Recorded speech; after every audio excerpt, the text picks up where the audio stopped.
John and Miriam had been married for 5 years. The family had been living well because John had a good job that paid him well.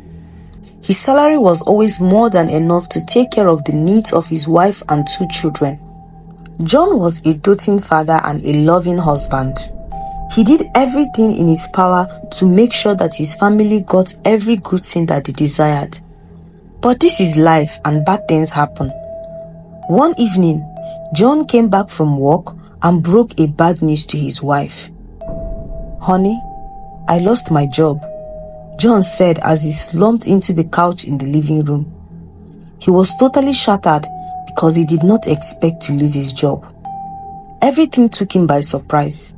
He was performing well and had even received recommendation letters from the owners of the company he worked for.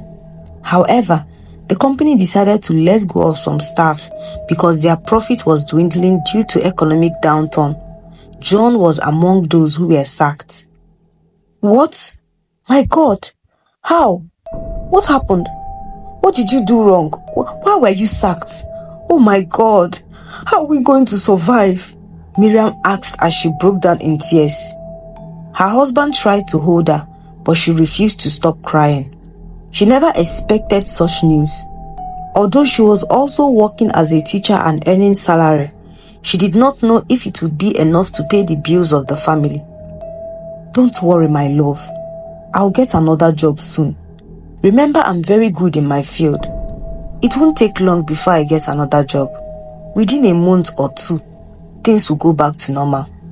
Just promise you will be strong and willing to support me the little way you can in this trying period of my life and career," John said to his wife while holding her to his chest, trying to soothe her. "Why would this happen to me? Why would this happen to my husband? This is bad news. How are the children going to survive? How are we going to feed them, clothe them, and pay their school fees?" Miriam asked again, tearfully, as she crashed on the chair and continued to weep. John pleaded with her to stop crying, but she would not stop. "Don't tell me to stop crying. Please allow me to cry. You just lost your job, and you want me to roll out the drums and throw you a party? Please allow me to cry. Allow me to shed tears of sorrow. You are the man of the house. What do you think would happen when the man of the house has nothing to do? What do you think will happen when the man of the house is no longer making money to maintain his family?" Miriam asked her husband, who was using his left palm to wedge his chin sorrowfully. "I just told you that all hope is not lost. I will get another job soon. I will start applying for available positions in other companies this evening, and I'm very sure I will be employed soon. Just be strong and support me in the little ways that you can. Things will get back to normal," John said while holding his wife. The worst part was that John was sacked without a salary because he had just been paid the salary for the previous month. He used a major part of the salary to take care of his mother, who was sick in the hospital, and he sorted the other expenses in the house, and this made him to be broke at the moment he was sacked. That night, John was not himself at all, as he could not sleep. He sat on his bed thinking, what man sleeps when his house is on fire? He knew he had to do something quickly so that he can start earning money to take care of his household. He could not sleep as he lay on the bed, staring at the ceiling until daybreak. The next morning, John's wife prepared to go to work.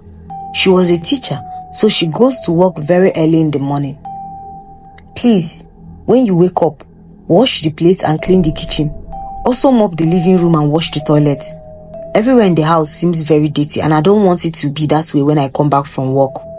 Also, I have dropped some money for you on the table, so you can use it to cook for us," Miriam said to her husband as if she was talking to a housemaid. John was surprised because his wife had never sent him to do any chores at home. No matter how tired she was, she would always take care of things in the house. "Why are you sending me around like a housemaid? Why are you talking to me that way? Even if you want me to help you with the chores in the house, that is not how you're supposed to talk to me, as if you are talking to a child," John said angrily as he stood up from the bed. "My dear, it is now your duty to take care of the home while I work. You lost your job yesterday, remember? You cannot stay idle at home, of course. You have to do some chores. You're not going to work, so you cannot be sleeping all day. You have to make yourself useful. Besides, I'm now the one bringing money for food, so automatically I have become the breadwinner and I get to decide what happens in this house.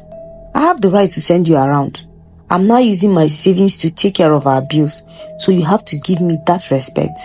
I'm now the man of the house, while you are the woman. So my dear, don't complain if I tell you to cook or do house chores. Please, I don't want to be angry. Make sure you cook before I come back. I'm off to work. Miriam said as she stormed out of the house. John was so angry that he stood there speechless. The time was 4 p.m. and John was reading a copy of newspaper when Miriam came back from work. She looked visibly tired and worn out due to the stress of controlling children in school where she worked as a teacher. She was coming back home with the hopes that her husband had cooked food for her to eat. Indeed, John actually cooked and even went to his children's school to pick them up and bring them home. He was happy doing those duties because it had been long he picked or dropped his children off to school. My darling, welcome back from work. How was work today? I hope your students did not stress you too much. John asked his wife Miriam as she dropped her bag on the center table and crashed into one of the sofas in the living room. Please serve me my food. I'm famished because I've not eaten anything since morning, Miriam said. She did not even respond to the greeting of her husband, but went straight to demand for food. John was startled and wondered why his wife's behavior would change just a day after she heard that he lost his job. Why are you being so antagonistic towards me? Did I offend you? I just greeted you and you didn't even bother to respond to my greetings. This is not how to treat a husband who has been the breadwinner of the family and had never failed to take good care of the bills that needed to be paid.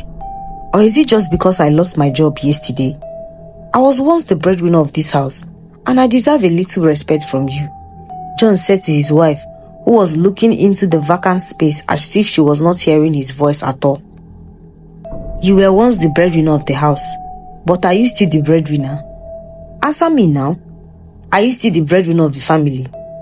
Miriam asked, while standing up as if she wanted to attack her husband with a slap. So I'm no longer the breadwinner just because I lost my job? John remarked in response to the question posed by his aggressive wife. Correct. You are broke and jobless, so you have lost your position as the breadwinner of the family. You have no right to demand any respect in this house. I should be the one asking for respect because it is my money that we are now spending. So please, go in there and serve my food and stop lecturing me about being a breadwinner in the past. Because I get them before, no be property. Miriam fumed. She went back to her seat and John slowly left to the kitchen and soon he returned with a tray of food. What did you cook? Miriam asked. I cooked okra soup, which I know is your favorite. John responded with a gentle smile. I don't want to eat swallow. I did not tell you I want to eat okra soup today. I told you in the morning to cook jollof rice and you went to cook okra soup. Are you out of your mind? Miriam asked her husband. You did not tell me what to cook. You just dropped the money on the table and asked me to cook. If you had told me you wanted to eat jollof rice, I would have preferred it for you. Why are you talking as if I purposely did not want to cook jollof rice for you? Please, eat the okra soup. You will enjoy it. John pleaded with his wife. You must be out of your mind to ask me to eat what I don't want to eat. I said I don't want to eat okra soup this evening. It's already 5 p.m. and you want me to eat a heavy meal? Do you want me to get fat? Please go in there and prepare jollof rice for me, Miriam ordered her husband. No way. You did not tell me to cook jollof rice, so I cooked what I thought you would like. You want all my efforts to go to waste. Besides, there is no ingredient to use and cook jollof rice this evening. Please, kindly manage the one I have cooked. I will cook you jollof rice tomorrow. John was still pleading with his wife to see if she would agree to eat the food. It was just as if he was the house help because of the way his wife was talking to him carelessly. If I did not tell you to cook jollof rice, why didn't you have the sense to call me and ask? You should have called me and asked me what to cook for me, Miriam said. I did not have airtime on my phone. John replied. So you are so broke that you cannot even afford to load your phone with core card. Hey, how did I become the wife of a poor man? Please bring the food. And from today onwards, I get to decide what everyone eats in this house. Before you cook anything, make sure it is approved by me. Have I made myself clear? Miriam asked. Yes, my darling, John said as he handed the tray of food to his wife. When he opened the soup, she saw that there was only one piece of meat in the soup. She became angry again. Why did you put only one piece of meat for me? Don't I deserve to eat 2 or 3 pieces of meat? Besides, I was the one who brought the money you used to cook the food. Why did you drop one piece of meat in the plate? the meat I bought is not that plenty. If I give you 3, which one will the children eat? Manage that one so that it will reach everybody, John said. But as he was talking, his wife lifted the cup of water on the table and poured it on his face. What? Why did you do that? Why did you pour water on me? John asked. Because you are challenging my orders in this house. Go to the kitchen and add 2 more pieces of meat to my plate, Miriam said angrily. John obeyed her without saying anything else. Why haven't you picked the children from school up to now? You are completely idle at home, doing absolutely nothing. You are just here, eating, sleeping, and waking up for free, while I go out there to work and look for money to feed you. The least you can do is help and take good care of the home front. Am I asking for too much? Miriam just returned from school. She was angry that her children were not yet home and John failed to pick them from school. You have not answered me. Are you now deaf and dumb? See, being poor does not mean you can't talk. Open your mouth and talk. Or has the joblessness sealed your lips as well? Why are the children not here? Why have you failed to pick them up from school by this time of the evening? Miriam asked again, shouting at her husband with a loud voice. There's no fuel in my car. I was thinking there was still fuel in it, but when I wanted to go and pick the children, I turned on the ignition and the car refused to start. When I checked the fuel, I realized it got finished yesterday. You know, I used the car to visit a friend to know if he could help me get a job where he works. John responded to his wife with his head bowed down. He felt very powerless because of the state of his joblessness and empty pockets. It had only been a few weeks, but his self-esteem had gone down to 0. Are you listening to yourself? You are jobless and idle. You know you don't have money to buy fuel for your car, but you are still driving around town as if you are rich. I gave you money to buy fuel for the car yesterday with the hope that it will last for a few days for you to use and be picking the children from school, but you prefer to use it and visit your friends. Now, the friend that you visited, did he give you any job? Miriam was speaking with emphasis, and every word she dropped pierced John's heart deeply. He said there were no job openings at the place he works, but he promised to inform me if anything good comes up.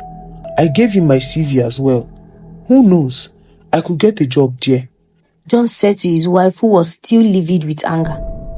Look at you. You don't even have rich friends who can come to your aid in times of difficulties. Your friends can't even get you a job. Your friends are as useless as you are. You have nothing to offer, and your friends have nothing to offer.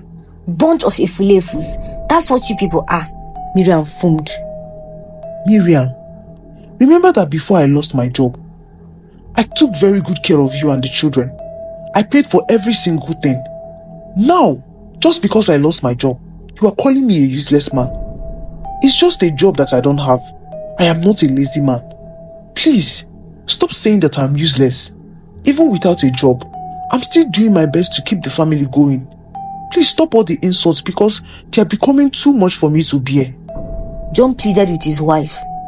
He was almost at the stage of shedding a tear because his emotions became very tensed.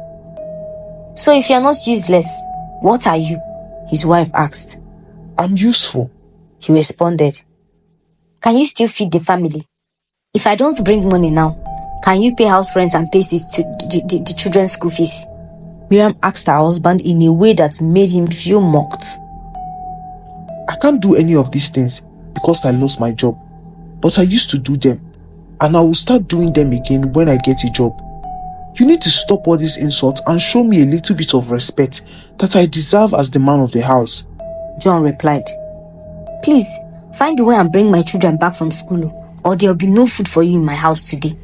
You have an hour to go and pick them," Miriam said with a very serious tone before she started walking into the room. John was startled. How am I supposed to go and bring the children when there's no fuel in the car?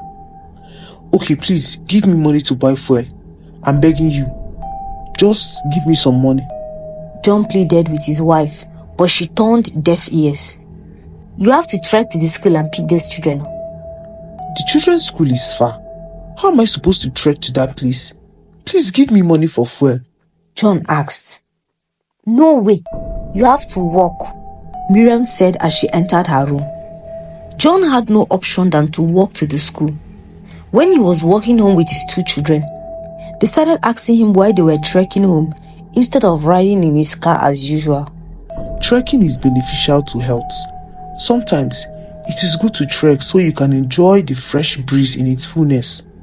Also, walking will make you physically fit. John tells his children. He knew he was lying, but there was no other excuse for him to give to the children.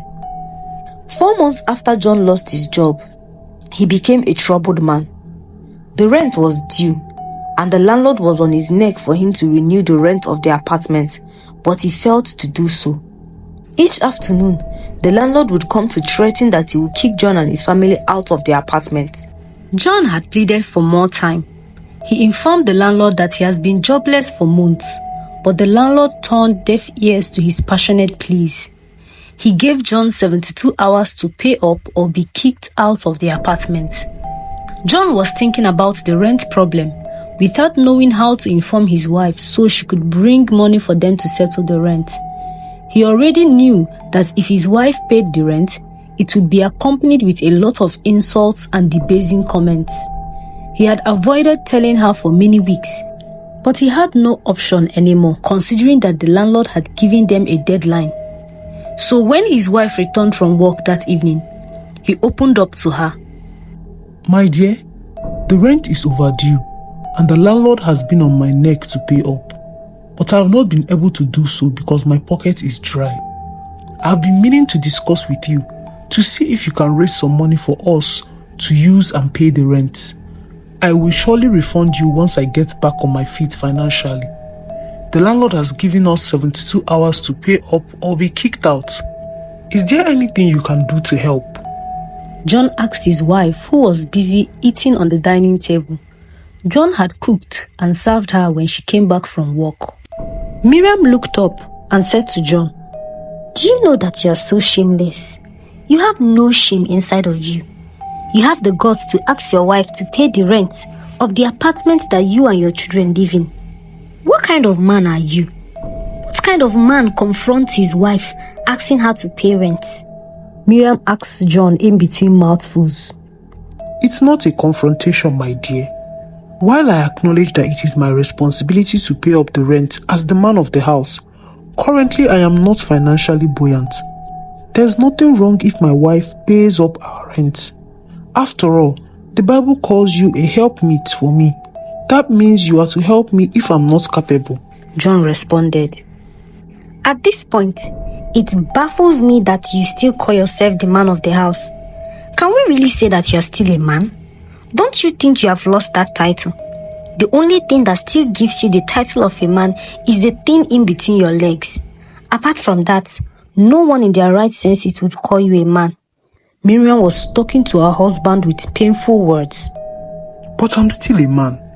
It's only a job that I don't have. And I'm going to get a job soon and all these insults would stop. But like I said, we need to pay up the rent to avoid being thrown out into the streets by the landlord. So please, if you have money, bring it. Let us use it. John pleaded with his wife. My dear, stop deceiving yourself that you are still a man. A man that cannot feed his family or pay house rent. A man that cannot pay the children's school fees or even buy fuel for his car. Is that one still a man? Anyway, how much is the house rent? Miriam asked when she finally decided to discuss the real issue tabled by John. The rent is 500,000 as usual. John responded. Look at how you are calling the money as if it's just 5,000. Well, I can't afford 500,000. Even if I saved my salary for 5 years, We would have to relax and wait for the landlord to kick us out, Miriam said. No, now. How can you say that? There must be something we can do to avoid the overwhelming embarrassment. Even if it is half the money, you can bring it. Let me use it and beg the landlord. John replied. I said I don't have any money in my account. My salary is not enough to cover house rent, John's wife replied in anger. John knew she was telling lies because he had secretly checked her bank account and found out that his wife had 900,000 in it. When John was working, his wife never spent her own money because John was paying for everything in the house. Miriam saved all her salary back then, but she had refused to bring it out to solve the lingering rent problem. As silence fell in the room, Miriam picked up her phone and dialed a number. Someone picked, and it was a man's voice that John was hearing over the phone. Please, darling, can you help me with something? I'm in deep financial stress right now. Our rent is due and there's no money to pay up. Can you raise some money for me? Miriam asked the man on the phone. I can do anything for you, my dear, because you are such a sweet, beautiful woman. Please send your account number immediately. I'm sending you 1 million naira. The man said with a jovial voice. Immediately after Miriam sent the account number, an alert came into her phone. John peeped and saw that it was 1 million. I have transferred 500,000 to your account.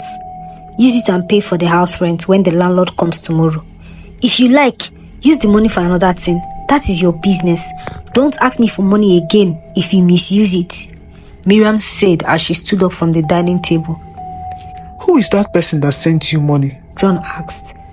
He's a man, a real man, not someone like you who can't pay rent. You see what that man did? That is what real men do. You see how he just sent 1 million without asking questions? That's a man, not a weakling like you who is jobless and poor, Miriam said and left the room. John felt humiliated. He decided that he was not going to use the money that was sent by the unknown man to pay the house rent. He resolved in his heart that he was going to find another way to pay the rent. The next day, John was coming back from dropping the children off at school. When he left the house in the morning, his wife was preparing to go to work. But when he walked in, he was hearing Miriam's voice as she talked loudly with a man who John didn't know. Miriam and the man were in the bedroom. When John entered the living room, her voice became clearer. John walked towards the bedroom, went closer to the bedroom door and started eavesdropping. I told you that I don't have any other man in my life except you. I'm a single mother. My husband died 6 months ago, and since then I have been suffering with my children. Thank God that you came to rescue us. You are the love of my life and the best thing that has ever happened to me. So relax on my body and enjoy yourself this morning, Miriam said to the man. John was taken aback by the things his wife was vomiting. He wanted to kick the door open and attack the man, but he decided not to. There's no need. My wife has left me a long time ago. I was the one who was thinking I still had a wife. I think there's no need attacking her lover, John said to himself as he controlled his anger and continued eavesdropping. You are telling me there's no man in your life? But I saw a large picture of you and your husband when I was entering the living room. I also saw the man with your children in another enlarged picture. I know that I love you, but I don't want you to deceive me, you know? I really want to enjoy my life with you, but I want to know who that man is. The man asked Miriam with a not so serious voice. His voice was already getting weak because he was already looking at Miriam's enchanting assets. That man in the picture is not my husband. He's my elder brother. He came to live with us after the death of my husband, so my children got used to him since they were missing their father so much. That is why we all agreed to take those pictures. But wait, don't you believe me? How are you thinking that I will keep my late husband's photos? My heart was broken when he passed away. Until date, I can't even look at his pictures, not to talk of hanging them on the wall. I'm a single mother and I'm not deceiving you, my love. Miriam continued with her lies. John was no longer himself. Even though he was trying so hard to control his emotion and avoid any form of confrontation with the man who was with his wife in their matrimonial room, he was finding it hard to stay calm. He had a spare key of the bedroom and he wanted to gently open the door and speak to the man face to face. How can my wife declare me dead when I'm still alive? That is the height of it. That means she no longer has any regard for me. I will teach her and that man a lesson, John said as he left the doorstep and went to the kitchen in anger. When John got to the kitchen, he brought out a lot of fresh pepper, blended the pepper and poured it into a cup. After today, this man will never touch another man's wife again, John said to himself as he walked towards the bedroom with a resolve to pour the hot pepper on the man and his wife inside the room. He had a cup of blended pepper in his hand and had the spare key in another hand to open the door. He was almost opening the door when someone knocked at the main door leading to their living room. John left the bedroom door and went to the main door to know who was knocking. When he opened the door, John saw that it was his landlord. "Mr. John, don't even talk. Just enter into the room, pack your properties and your family and get out of my house. I warned you and I gave you enough time to pay the rent, but you have failed.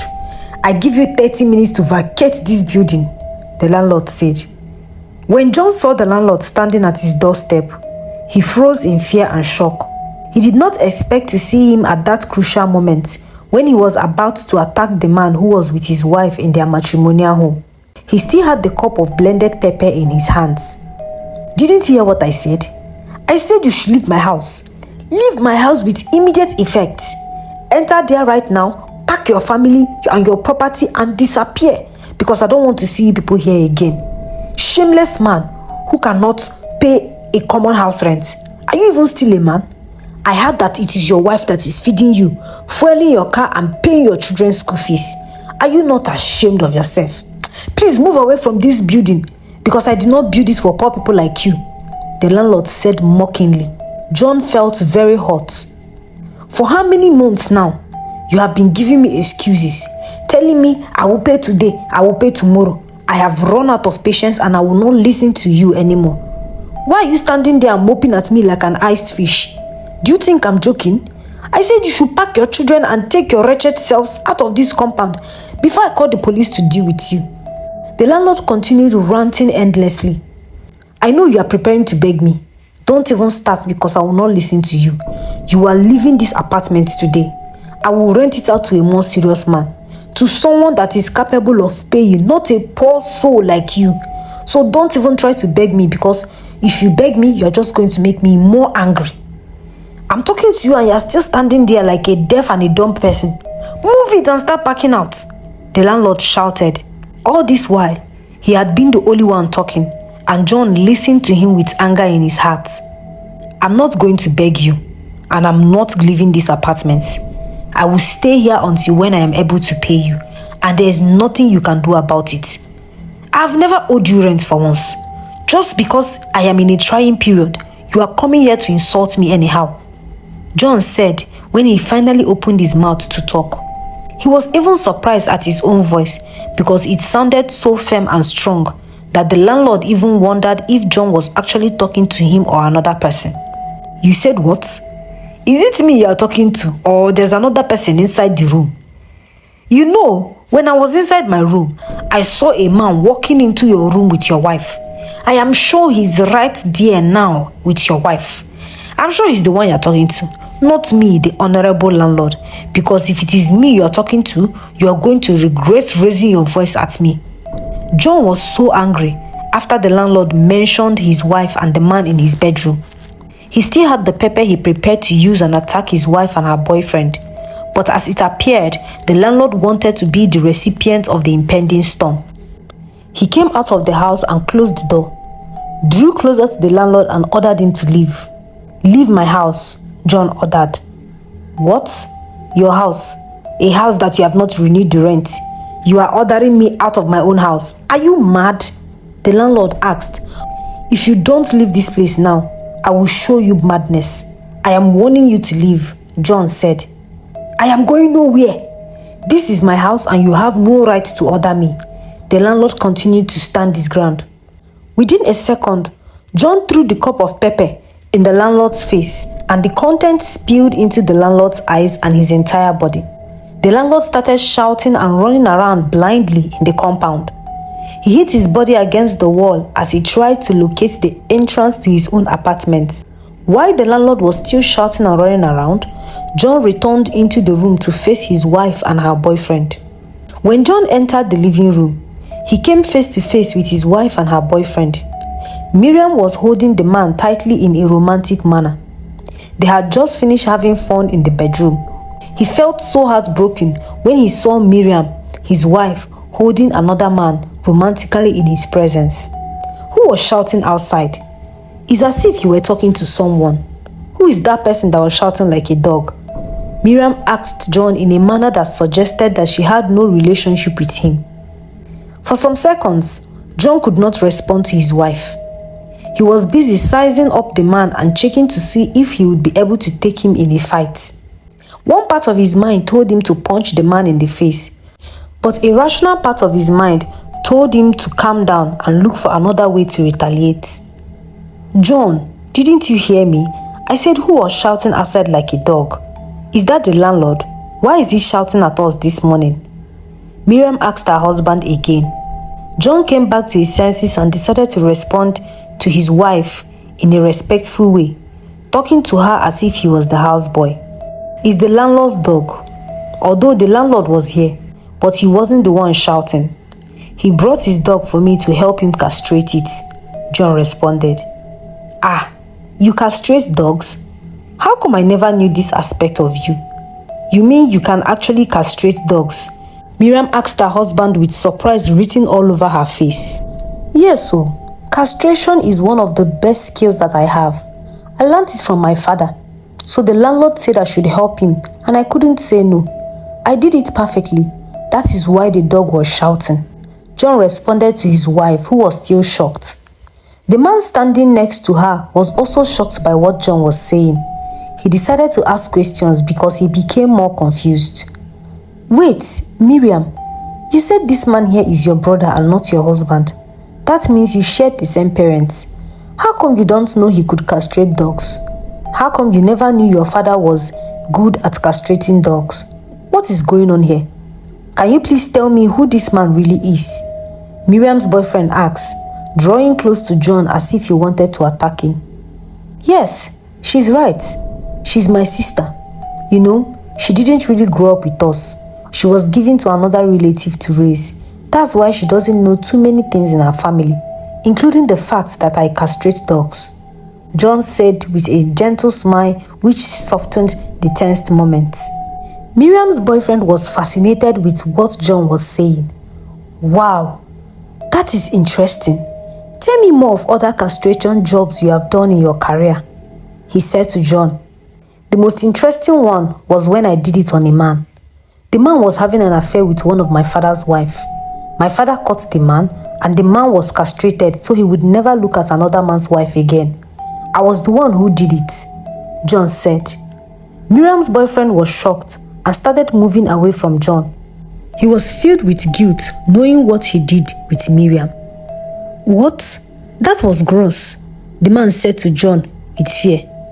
Yes, I can still do that type of job today. Right now, I can do it to you, John said, drawing close to the man in a way that suggested he wanted to launch an attack on him. But Miriam's quick intervention saved the man. Have you paid the landlord? Did you pay the rent with the money I gave you? Miriam asked John. John immediately used the question to his advantage. The landlord said he has increased the rent from 500,000 to 2 million. I'm wondering if your boyfriend here can help us bring the remaining 1.5 so that we can be able to pay our rent. After all, he doesn't want to be castrated for sleeping with another man's wife. Surely he can help us, John said threateningly. He was still standing face to face with Miriam's boyfriend as if he would pounce on him at any moment. Miriam's boyfriend was shivering. What? How dare you ask my guest for such a huge amount of money? Are you threatening him? Even if he was going to help us, I will be the one to ask, not you, Miriam said. Shut up, Miriam, The man shouted at her. He had realized that John was Miriam's husband and he knew he was in trouble. "Put your account number here," the man said, giving his phone to John. "Good. I've seen the alert," John said after a while. He stepped back from where the man was, and the man practically ran out of the house in fear. Miriam followed him. "You lied to me. You are still married. That man is your husband," the man said to Miriam once they were outside. "I'm sorry, please. Forgive me. Don't break up with me," Miriam pleaded. "Forgive you? You think I will ever touch you again? You are another man's wife," the man said to Miriam as he entered his car and drove away with speed. Miriam was very angry as she rushed back into the house to face John. John was happy with himself. If not for anything, at least he now had a lot of money in his bank account. He started laughing out loud in the living room when his wife was yet to come into the house after seeing off her boyfriend. John was surprised at himself. He didn't know he was capable of all the things he did, from pouring pepper on the landlord and blackmailing his wife's boyfriend. He didn't feel sorry for them at all. He was laughing when his phone rang and he picked it up. John was surprised to see that the person that was calling him was the general manager of the company where he used to work before he was sacked. He remembered that since he left the company, no one has called him, not even his closest colleagues, and he wondered why the general manager was calling him. "Hello, good evening, sir. It's a surprise to see your call. How is everything?" John said excitedly. "I know you'll be surprised. It's been a while. How are you doing?" the manager asked jovially. He already knew the answer he would get, but he asked anyway. "It's been hell on earth for me, sir. I have been suffering," John remarked. "I understand. However, good news is that your suffering is about to end," the manager said. "What do you mean, sir?" John asked. "I mean to tell you that the company is calling you back. We are sorry for sacking you. It was an error. Your name was included on the list of those to be sacked by mistake. We are deeply sorry. You can resume work first thing tomorrow morning. The error has been rectified," the manager replied. John was happy, but at the same time he was sad. "So I've been suffering all this humiliation for the past several months, and it was just a mistake. I am happy, but I'm still heartbroken," John said to the manager. "I am sorry, John, but the company has made arrangements to compensate you for all the inconveniences you've suffered during this period. I have ordered the accountant to pay all your salaries from the month you were erroneously sacked to this month, and you have been promoted to the position of Deputy General Manager." John was almost in tears when he heard all that the manager was saying. He could not believe his ears. "Please check your accounts. I am sure that the money is there now. I expect to see you at work tomorrow. Please, once again, we are sorry," the general manager said and hung up. John had mixed feelings. Despite the good news he had, he still had sadness in him. In fact, he was actually weeping, knowing that he was not supposed to be sacked. He was so sad when he remembered all that he had gone through during the time he was jobless. He was still thinking about it when his phone beeped. He saw that all his salaries has been paid, just as the manager promised.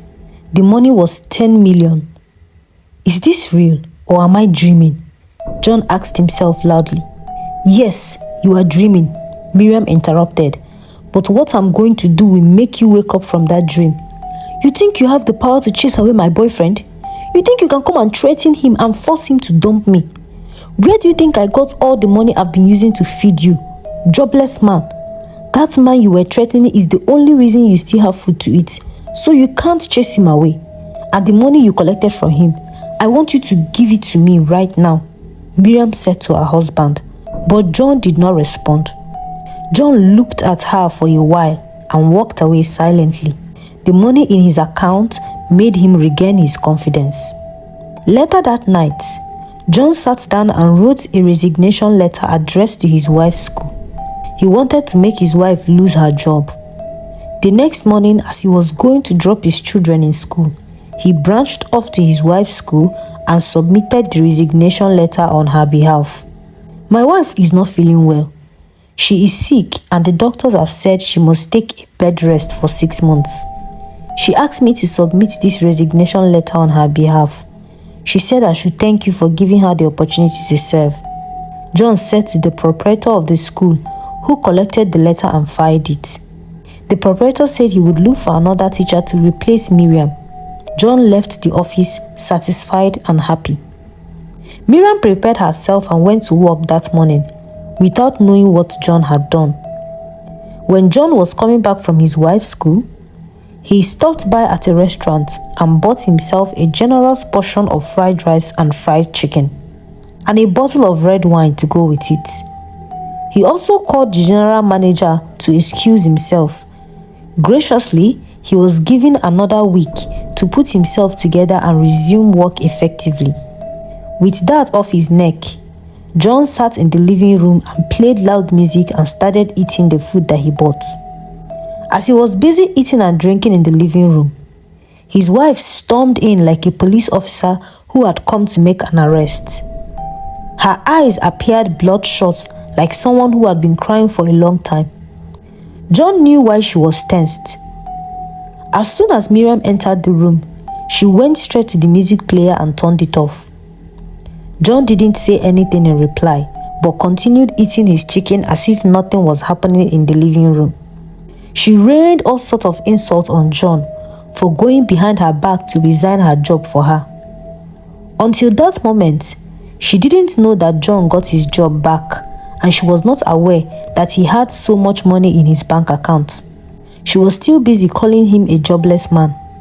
John did not reply, but kept eating the food in a way that made Miriam to be more irritated. I said you should start talking. Why did you write a resignation letter for me and submit it at my workplace without my approval? Are you out of your mind? The fact that you have no money, has it also made you mad? How can you resign my job for me? Is it your job? Did you get the job for me?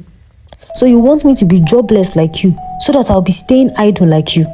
Your plan will not work because you're going back to my proprietor and letting him know that the whole plan was executed by you without my approval. And if you don't do it at this moment, this house will not contain the two of us, Miriam said. She was barking like a dangerous dog, but John paid her no attention.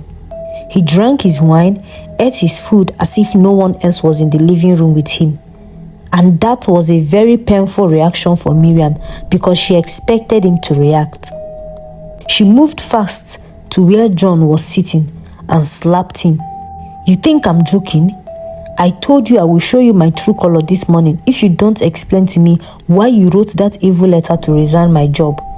You have to answer my question immediately or be prepared for fire, Miriam said in a fit of anger, and still got no reply from John. Miriam took the wine in the cup and poured it on John's face angrily, but John refused to say a word. She then pushed everything on the table to the floor, scattering the food and the bottle of wine. The bottle broke into pieces. Miriam picked one of the broken parts of the bottle and held it to John's face. Start talking, Miriam said, but John was still silent. There was a knock at the door. Miriam went to open the door. She saw a beautiful young woman who walked into the living room without even asking Miriam questions. My love, what is happening? Are you okay? Why is the room scattered? The lady asked John, who stood up to hug her, and they kissed. Miriam was shocked. Young lady, who are you and why are you kissing my husband in my presence? Miriam asked.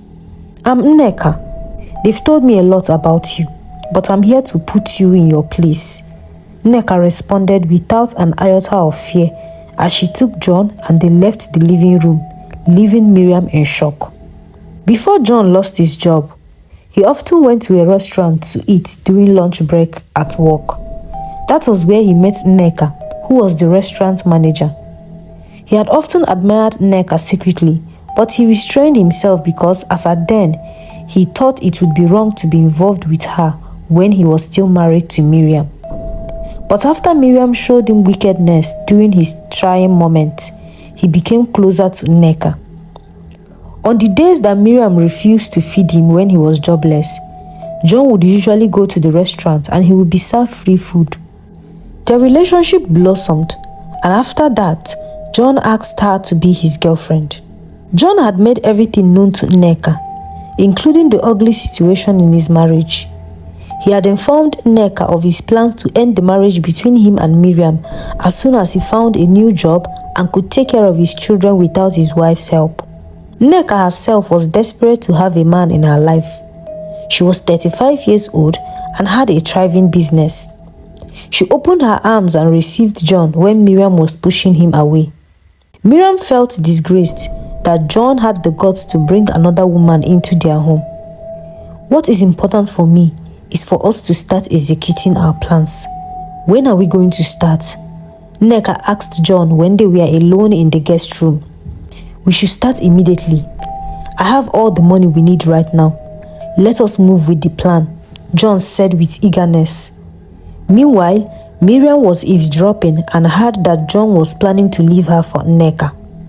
John packed a few things that he needed and that of his children, and they were ready to leave. They met Miriam in the living room where she was waiting for them in anger. Immediately she saw them, she started abusing Nneka. Useless fool, husband snatcher. Look at you. You're not married at your age.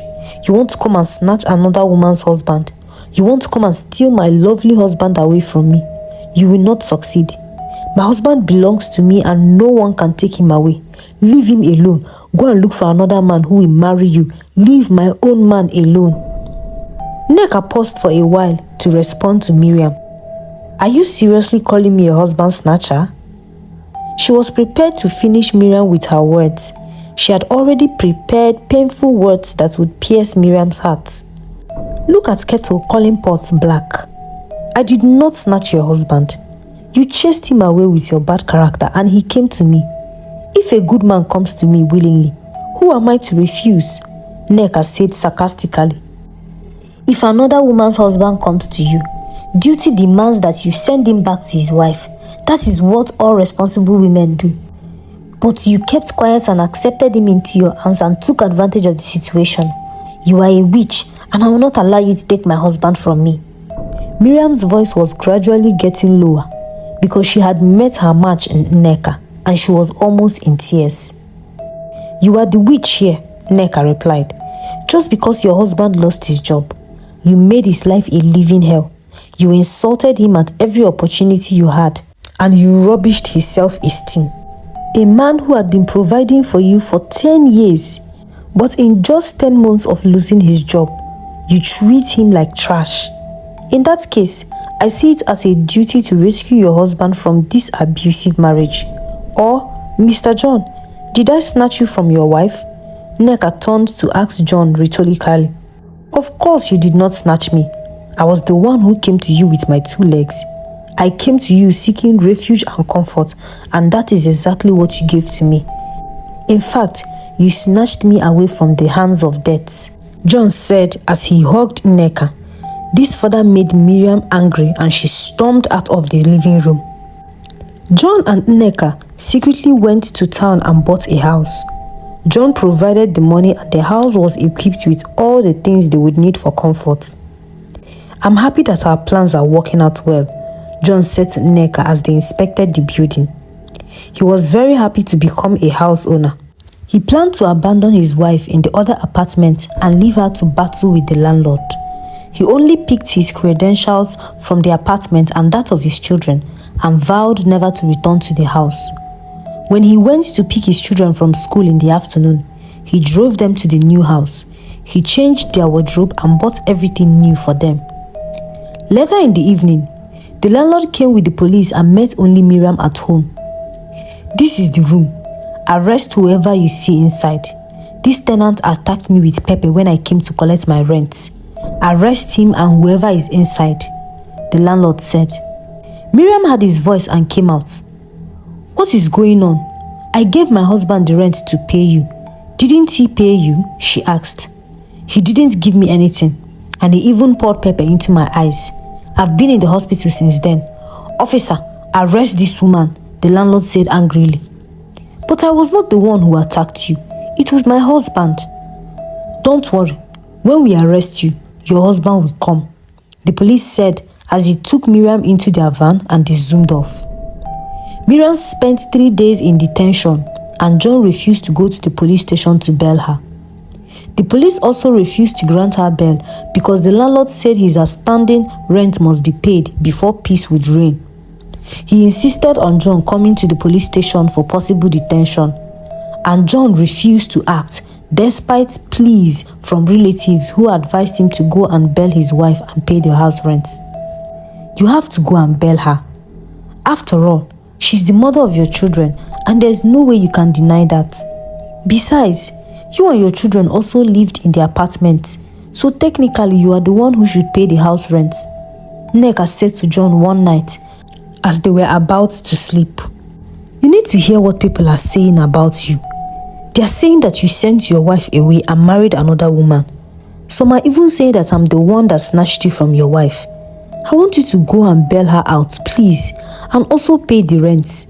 They are already giving me a bad name because of it. Please do me the favor and bail her. It will make me happy, Nneka pleaded with John while lying on his chest. These people that are gossiping, where were they when I was going through trying times? Why have they remembered to gossip now that I have money in my pocket? I'm not going to that police station. Let them come to my house and arrest me, John said to Nneka. Alright, if you're not going to the police station, at least send the house rent to the landlord. I'm sure if you do that, he will tell them to release her. The rent is the major issue. Can you please send it? Nneka pleaded with John. Alright, I'm going to pay the rent tomorrow morning because of you. And I must say you have a very kind heart. Despite all you know about Miriam, you are still thinking good for her. I suffered a lot of humiliation in the hands of that woman. I don't even want to see her again. She's such a devil. I'm happy I lost my job because it made me realize the person I've been married to all these years, John lamented. The next morning, John made the transfer of the house rent to the landlord, and just like Nneka said, Miriam was released. Her first port of call was John's house. Her children were already at school when she came. Surprisingly, she was gentle and sober. I'm not here to fight, Miriam said. Why then are you here?